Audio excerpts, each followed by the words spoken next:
With hot weather, many of us are wearing flip-flops, we're wearing sandals, we're even going barefoot on the beach, right? That's what you do. Our summer shoe choice, though, can have a major impact on our health. Do you know the do's and the don'ts for keeping your feet healthy?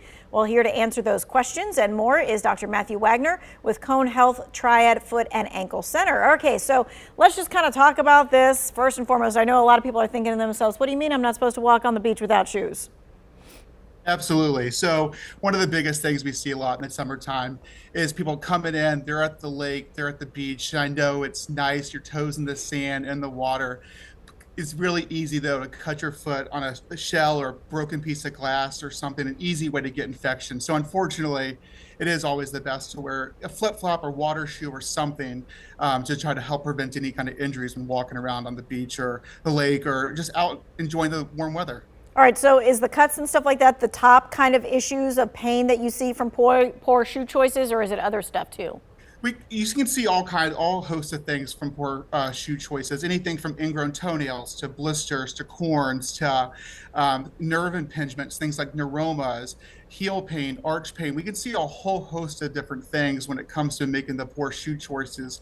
And I think it's really important to make sure that you're picking the right shoe for your activity, whether it's hiking, you're at the amusement park, you're at the pool, you're just taking a walk with your family. It's really important because all those activities may require very different shoe choices. Okay, and some you think may be just like common sense, but that's not always true because some people grew up in different parts of the world and whatever else. So to help prevent these things from happening, let's go over the recommended shoe options for common summer activities. So hiking, that shoe should be?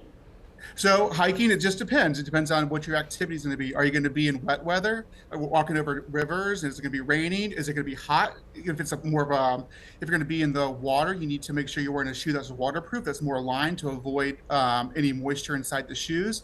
If it's really hot outside, more of a softer material that's more breathable to help prevent the moisture as well.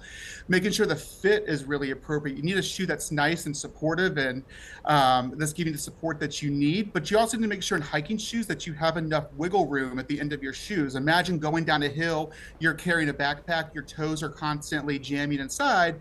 You need to make sure that you have that wiggle room to avoid any pressure on that.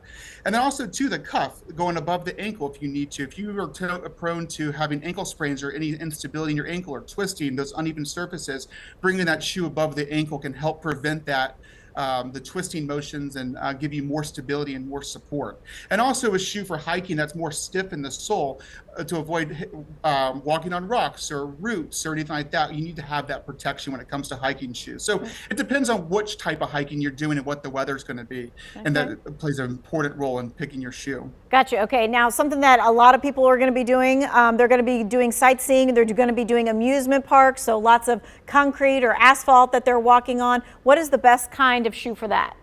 So that's going to be more of a traditional athletic lace-up sneaker, a shoe that fits your foot structure. So not all shoes are created equal, and it depends on, do you have a high arch, a low arch, but make sure you're getting fitted for the appropriate shoe that provides the support that you need. So going on, trying on the shoe, making sure the shoes are broken in before you start going on around the amusement park or going on the walks with your family. So trying to make sure you're being fitted for the proper shoe and that you're wearing the right shoe for your foot structure is very important. Okay, grew up in Florida, this is something I would see all the time. You're riding a bike, you're wearing flip-flops, or you just go barefoot? I would wear something. Again, really easy, stubbing your toes and stuff. I would try to make sure you're wearing something on your feet just to help protect your feet from, again, any cuts, scrapes, and issues like that. Okay, now let's go back to the beach. So not barefoot, what kind of shoes should we be wearing to walk on the beach? So I think just that, I think a flip-flop, a sandal, something to protect your foot. I know you're not going to wear a sneaker on the beach and stuff. So something that's lightweight, breathable, that's giving you the protection that you need. Something just to protect your feet. So something that's durable on the sole of the shoe to avoid stepping on rocks or shells.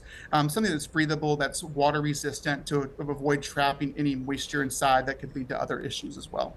All right, so when it comes to flip-flops, that is like a summertime, like norm, staple. What do we need to be careful about? So flip-flops, trying to wear something that's giving you some support and stability. So flip-flops these days are made tremendous strides in the support and the different materials. So something that's giving you good arch support, that's got that arch support built in if you need that support. So trying to avoid the really flat, making sure you're having good quality materials, something that's going to hold up and that's going to be more supportive for your foot. Okay, so you've told us that we need to not be barefoot when we're on the beach and things of that nature because we might cut our feet and that kind of thing. But what about like just walking around the house? Can we walk around barefoot in the house, or should we be having something with some kind of sole on too?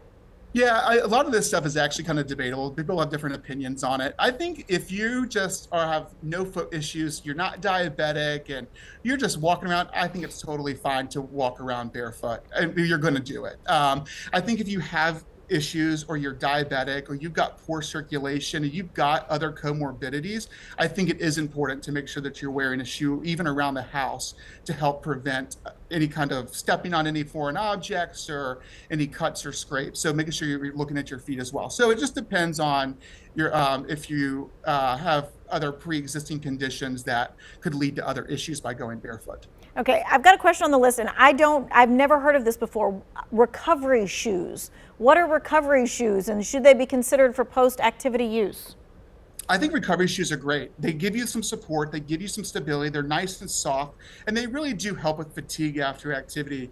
I wear them a lot just after standing all day at work, and they're very comfortable, and they give you some support, and they're given that nice softness and that cushioning, and they help with muscle fatigue. Okay, recovery shoes. All right, something new for all of us to know about. All right, after the break, we're going to go over how to keep your feet healthy, including pedicures. That's right, the doctor says you need a pedicure. I don't know, we're going to find out coming up after the break.